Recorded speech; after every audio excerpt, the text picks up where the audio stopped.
What's up, everybody? BigHerc916, and I got a special guest today, man. This is what a prolific stand-up comic. This guy, podcaster, talks about conspiracies, man, just really deep. I've watched a lot of his stuff.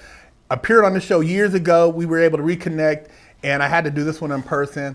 Sam Tripoli, man, just amazing individual, very deep, and we're about to get into some serious conversation.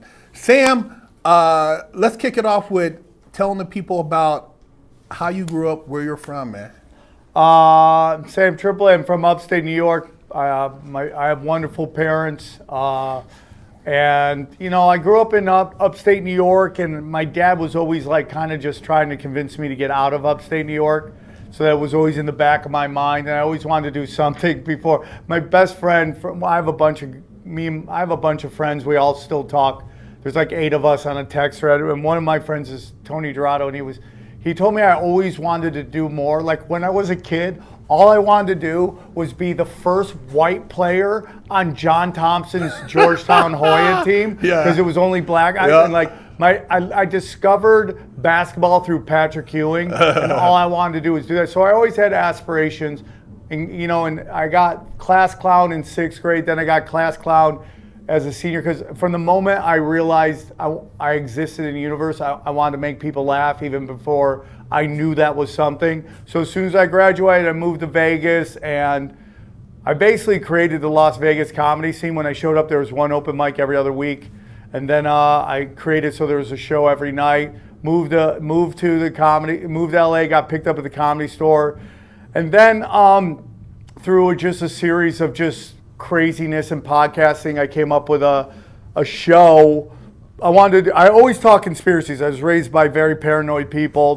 My dad always told me, believe nothing what you hear, half what you see. And in 2025, you should believe nothing what you hear and nothing what you see with this AI stuff coming out.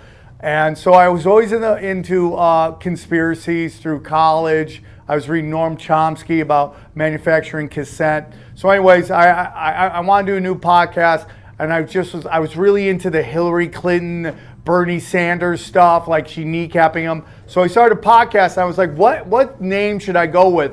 And, you know, and I used to love NWA, and I really was like, dude, they took that word and they owned it. And so I'm like, what is the term that I could use that is so demonized, but I'm gonna own it? And I came up with Tinfoil Hat, and we've been rocking and rolling ever since. And you know, now to kind of see where conspiracy is. I'm not the first to do a conspiracy podcast. There's some really great ones out there like Higher Side Chats and No Agenda. They were way before me. But you know, me and a couple of these guys kind of create this precedence, and now you see it everywhere, and I think it's a wonderful time. So that's kind of who I am. I do stand-up. I produce my own stuff. I've been touring my whole career, and I just love podcasts. I have 8 podcasts, mostly because I just talk to myself all day. So I might as well just put a camera in front of me. And here we are, dude. Now I'm in the room with you. What was the moment where you saw the flip? I know for me, it was in prison, talking to some guys about the law and about spirituality and about the whole process of being convicted and what you go through. Some Hawaiian guys. And dude, it's like I lost sleep. I couldn't sleep, you know. And I'm in the Matrix, and that was like my wake up moment. The last time I got locked up. What was your wake up moment? What was when you just sat back and like, dude, this is not reality? Okay, so there's a couple ones, and if you have kids watching, you might want to turn it off for a second. The first conspiracy I ever learned was Santa Claus. Because Santa Claus is a giant blackmailing scheme to get you to act right, and they pay you off with gifts. So, you know, if you don't act right, they're not going to give you gifts. And then all the adults are in on it. Everyone is conspiring to convince you this magical man is showing up. So now you can bring the kids back. The second one was I was a big pro wrestling fan as a kid. And when Hacksaw Jim Duggan and the Iron Sheik were found in the same car, that blew my mind. I was like, you guys are supposed to hate each other? But the real big one was when I was in, I think I was still in college around this time, but it was right after. Bill Clinton is the first time I've ever seen a president live in person. He was campaigning, he came to UNLV. And he did a giant, he did a big speech in front of everybody. My friend from my fraternity, Chris Ray, came with like a libertarian sign, and Secret Service just grabbed him and took down the sign. I'm like, oh, that's interesting. I thought we had free speech. But the moment that really opened my eyes was, after all the Whitewater and the Monica Lewinsky stuff with Bill Clinton, after his administration was done, he shows up one day and they're doing a picture of Trent Lott, a famous politician from years gone past, and he was getting his portrait in the Library of Congress. And at this portrait revealing were 4 politicians. It was Trent Lott, Orrin Hatch, Newt Gingrich, and Bill Clinton was right there with them, smiling and laughing. And I was like, these guys were trying to murk you your entire administration, and now you're here laughing with them? And I literally go, oh, it's all bullshit, dude. It's all pro wrestling. It was all a lie. They sold us this thing, this like good guy, bad guy stuff. In reality, they're all working together. And I really woke up that day and I go, I don't trust any of these people anymore. The last of the 2 politicians I voted for was Barack Obama's first term. And then I remember he was running on free healthcare, and they were like, he was just really early into his administration, and they were debating his healthcare bill. And guess what he did? He flew to Germany to give speeches why they were debating his bill. I'm like, oh, this dude he's a part of it as well. So I never ever voted for any of these politicians again. And what everything's going on with Trump right now, it's like, I fucking saw that coming, dude. I knew it was going to happen. It was just, you saw it in his first administration. You saw it this time. Still would take him over Kamala Harris, because like the difference between a Trump press conference and a Kamala Harris conference, Trump's all closeted gays behind him, and behind Kamala Harris is going to be just fat feminists, trans, and BLM. That's going to be the only difference between their press conferences. So, it's all theater, dude. It's all theater. Another red pill moment for me was I was really big into growing up into fashion design. I was one of those kids always out the box like yourself. I used to look in GQ and I wanted to be one of these designers or one of these guys in a Lotus, watch Lifestyle of the Rich and Famous. I was all into that. And I remember I asked my grandfather one time, I'm like, hey man, do you ever think about if you want to be rich and famous or do this and that? He said, man, I'm not that smart. He said, but you're smart. You're good in school, blah, blah, blah. And I'm like, I was kind of messed up. Like, what do you mean you're not that smart, right? He's a hard worker. He did it well for himself, but he didn't really believe in himself at that level. So for me, looking at that, and man, I forgot where I was going with it, but what was I thinking of? I was going to go somewhere with that, but I lost my train of thought. That happens to me all the time. I had a drifts into the ether, and I'm never. Yeah, okay, that. Modeling. So when you said the Santa Claus, well, for modeling, so modeling design. So I used to write. I wrote Nike. I don't even know if you remember they used to have a magazine, East Bay, you could order shoes from back in the day when we were growing up. You go to East Bay, check it off, get the Jordans, whatever, the Nikes. And I used to think like, man, I could be a shoe designer, and I could make my mom, we'll get rich, we'll get out of the hood. So I used to write them, I designed shoes and all this stuff. I remember I wanted to design video games. I used to write in television. I wrote Atari, I wrote Coleco. I was just a fan. I didn't know what the hell. I was drawing pictures, show the different phases of the different levels of the game. Taking a shot. But anyway, so when I moved out of the hood and we moved to Orange County and I seen an ad, I started looking at the book, like maybe I could become a model, go and become a famous model, whatever. So I went down there, took some pictures with this guy, right? And brought some little bullshit clothes I had. But then when I went to pick the pictures up, I showed up and there was this like female, which I thought was a female, but it was a guy dressed up in drag. And he's like, what year is this? This was 1990. Oh yeah, dude. Yeah. And so I was still in high school. I just turned 18. 17 going on 18. And he's like, hey, you come to the open house, blah, blah, blah. And he's like, Marcus, it's me. I'm like, so what the fuck? What is this? I was blown. I'd never seen that. And I'm like, dude, he's the same dude who runs the modeling agency? Oh, he's dressed like a woman? He's dressed like a woman, and I've never seen anybody like that. I'm like, what is this? He's like, oh. And I'm like, man, that's some weird shit. So I got my proofs and I went home and I did all this on my own. My mom didn't take me. I had bought a car. I drove there, did the pictures.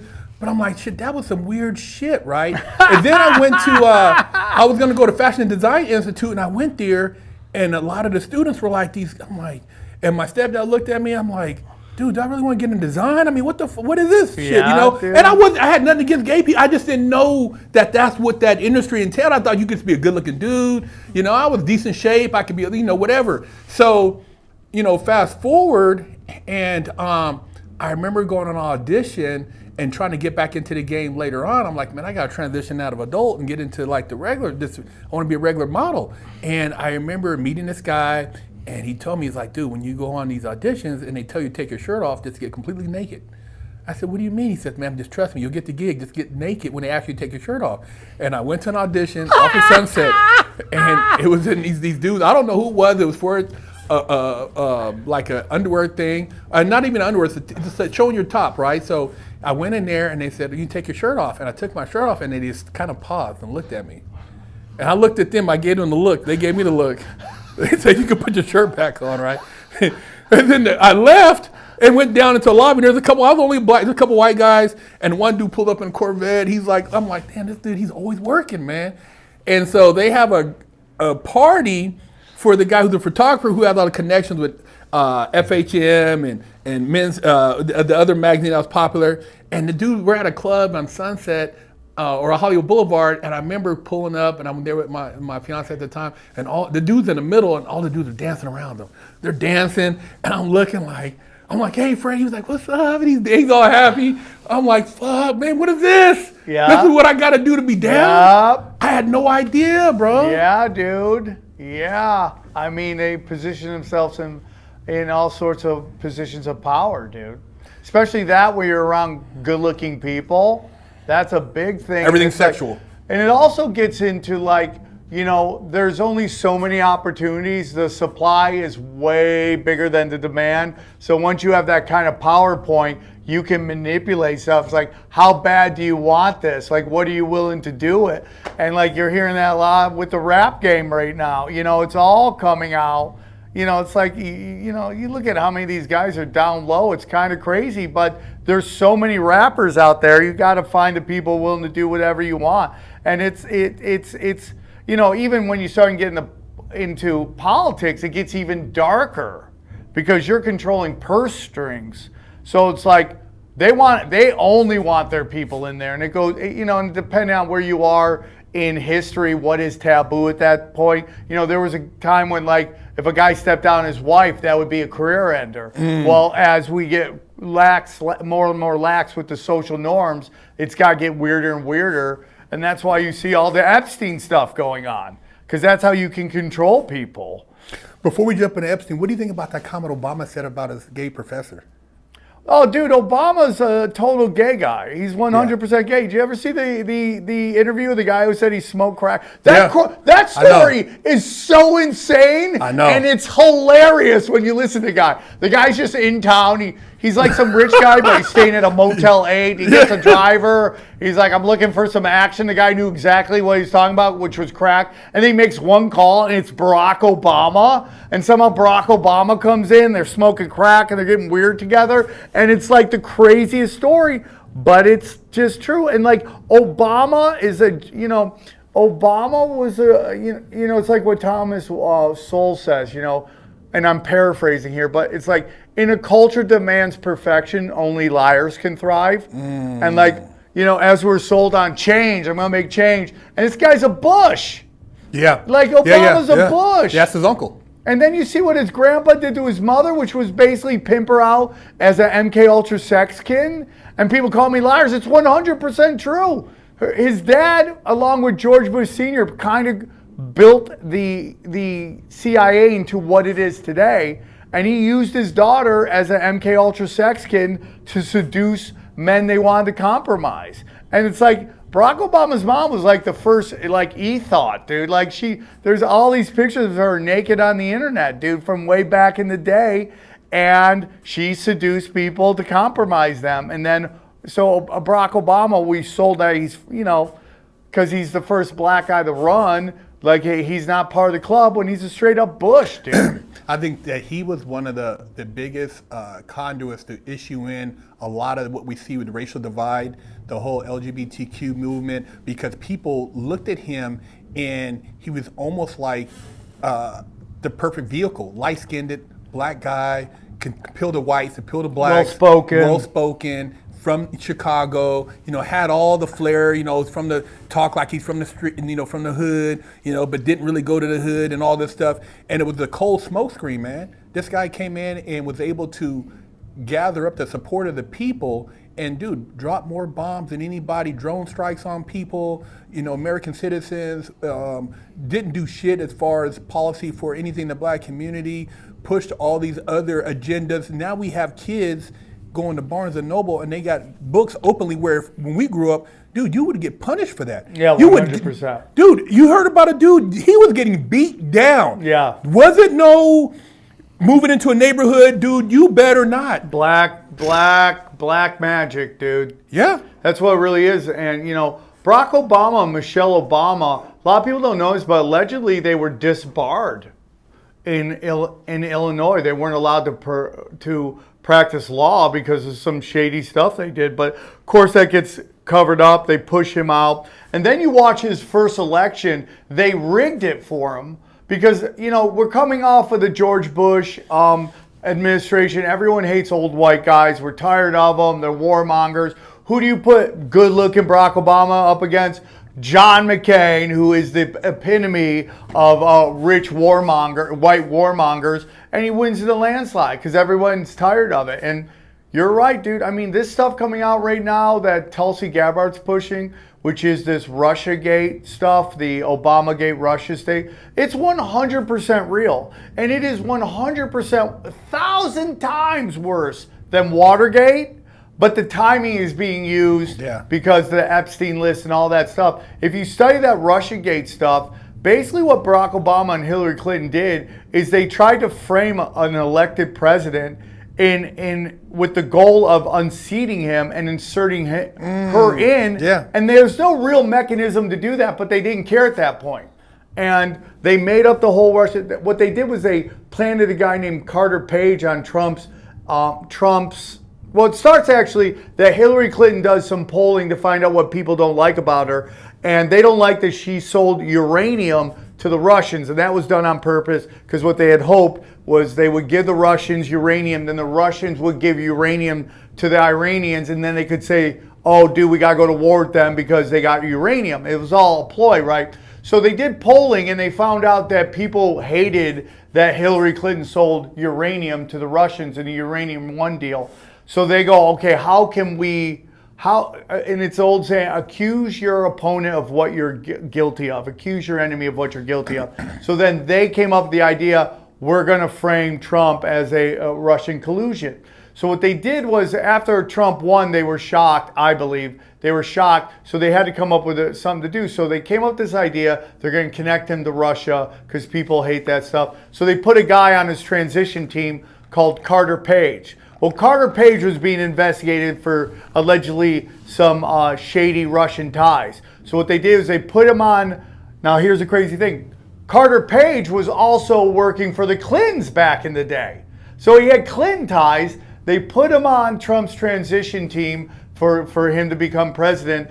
And then they all go to the FISA court and ask for warrants on Trump so they could wiretap him. They wiretapped an elected president, dude. It's so crazy to overthrow him and kick him out. It's 10 times worse than Watergate, but nobody even cares. So, but it is a literal scandal that nobody. They're now bringing it up because they're trying to smokescreen for Trump, saying there's no list.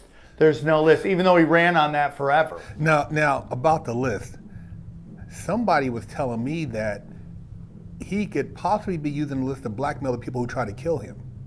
What do you think about that theory? Well, I mean, are you talking about the assassination attempt? The assassination attempt, I mean, even before that, okay, they're like, okay, we're going to send you to prison for years. Then we're going to take your property and say it's only worth 18 million, when it's worth like 180 million. Yeah. And then we're going to, if that don't work, we're going to blow your head off.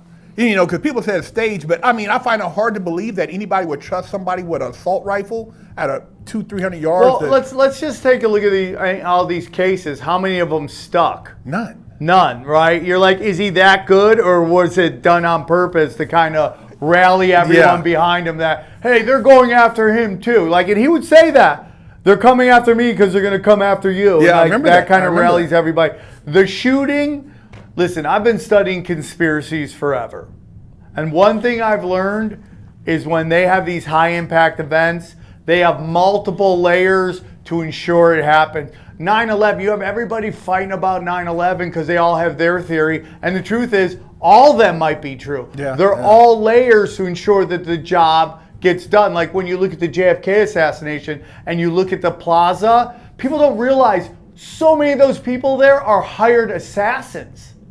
Their job is to ensure. It's like, you remember John Wick movies? Where he gets a call and then everybody in the plaza. That's literally what he was riding into. You know. So if you think that one non-binary kid is the only one who's getting sent in to do that, if they truly want this guy out, they don't get out of there. So now this new footage comes out, which I'm always like, why is this coming out right now? So why did they have this forever and nobody ever showed it? But now it's coming out right now of like a Secret Service guy grabbing press guys and moving them in positions to take pictures. So then he moves these guys in the pictures, and what do you see happen? The flag lowers down into the picture. What? Do you see that? No way. It's so nuts, dude. What? Yeah. Now, another thing of bringing that up, who films at that speed to catch the bullet? Yeah. Nobody sets their camera. Your camera has to be preset to do that. We film all the time, and it has to be a certain speed in order to get the foot. I mean, who thought? How they? And then you had the fireman pass away, sending love and peace.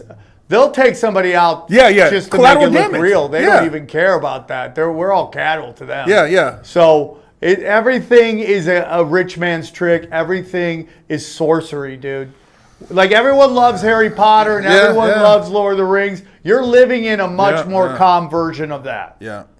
I believe, like, looking at it from, the different angles. And when you start looking at the families, and like you said, behind closed doors, these guys are chumming it up, having dinner together, laughing, having orgies, and all this stuff at these get-togethers. Sex magic, Sex dude. magic, bro. And the thing about sex, man, you're right, man. You're literally casting spells like 100%. Women don't realize every guy that nutted in you left his DNA. So now you got DNA from all these barbarians who have thrusted. You know what I mean? And now you're talking about your womb is worthy of this. You know what I mean? It's a lot of energy. And I even like going, like I said, being on the set and realizing, having participated in some wild shit, it's like, you just feel like if you got any sense of any time, something feels weird. Even though you're there, it feels like you're not there. It's like a weird experience, especially when you start looking at everybody else. This guy's on some possessed shit. This guy's on drugs. It's a lot of, and everybody's kind of like, you're not there. And then when it's done, everybody gets their check, and it's like, did that really happen? Yeah. So it is. It's a lot of, like you said, I believe it, black magic shit going on, some sorcery, man. Everything's sorcery. And it's like they've also kind of like tried to normalize outlaw shit. Like when I was growing up, there were like, there was people living their lives. I'm in a small town. I'm sure there was men who dressed like women, but they were like outlaws on the side. Like, they're trying to mainstream this stuff for people who aren't built for it. Yeah, you're right. Right? I mean, if you look at our society right now, they're pushing women to be promiscuous whores and men to be weenies. Like, just monogamous Puritans. Yeah. And it's not the way it's supposed to go.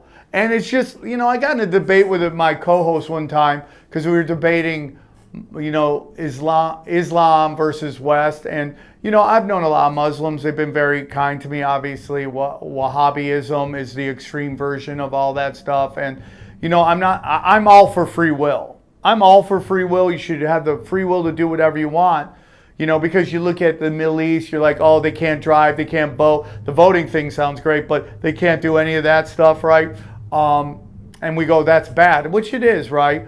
But the data that is coming out on our culture is not good.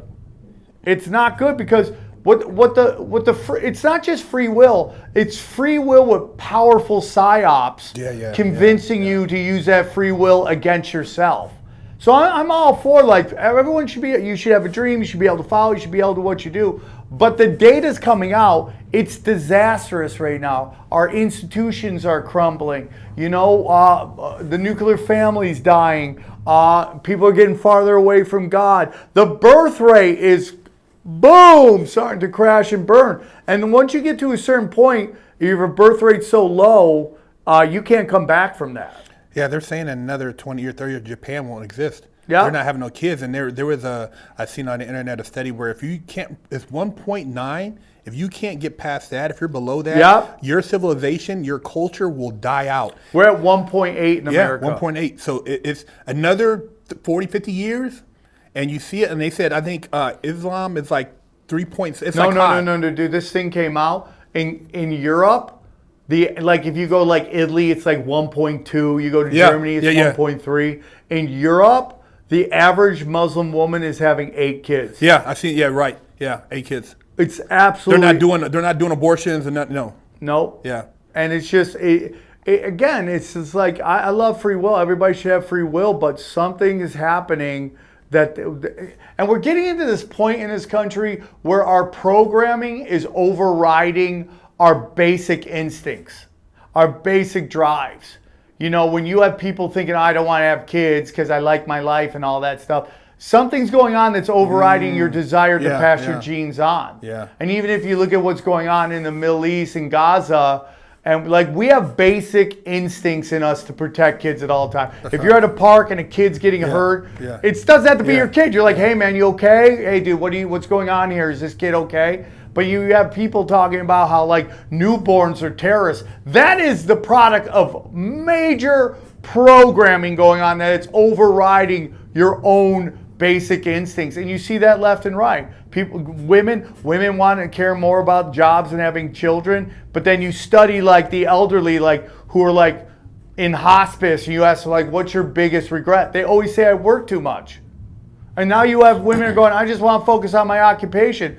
Life gets really small. Well, there's actually a group of people in Japan, and I did a story about it, where the women are committing crime because they go into jail so they can have friends. They're lonely.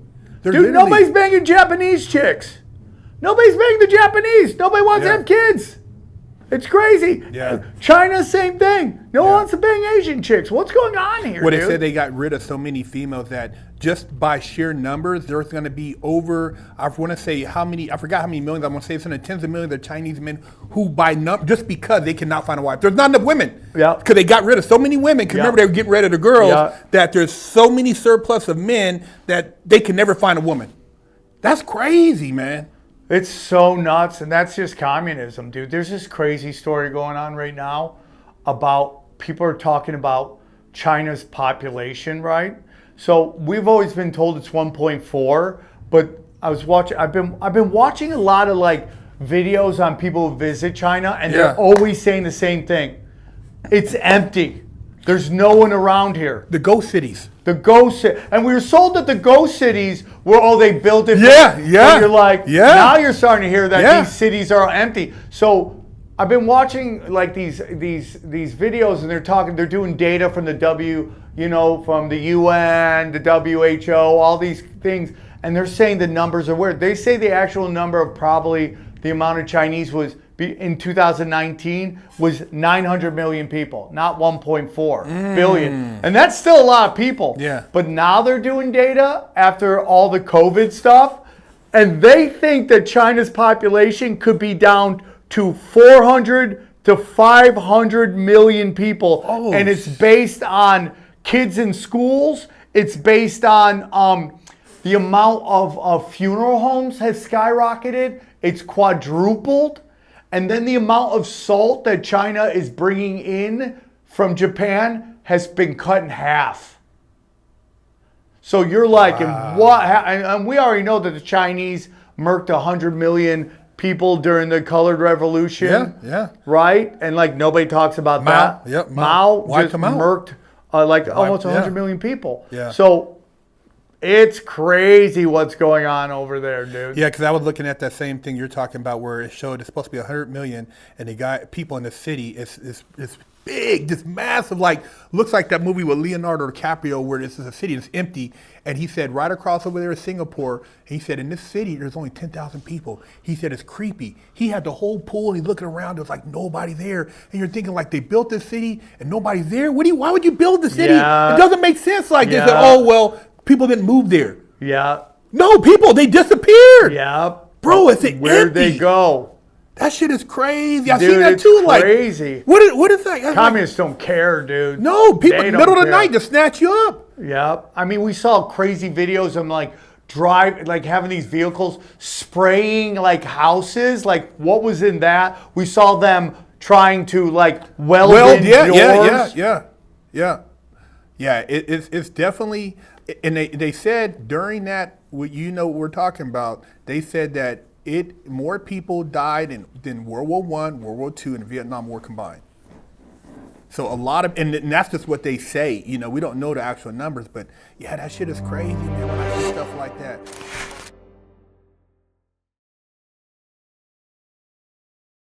Don't forget to stop by the BigHerc916 store and pick you up a sticker for your car, or a patch, or a sticker for your laptop, or maybe a beanie, or read one of the many books that BigHerc916 has authored. You know how we do it. We still have some Charles Leclerc prints available. If you would like to purchase one, you can go to BigHerc916.com. When they're gone, they're gone.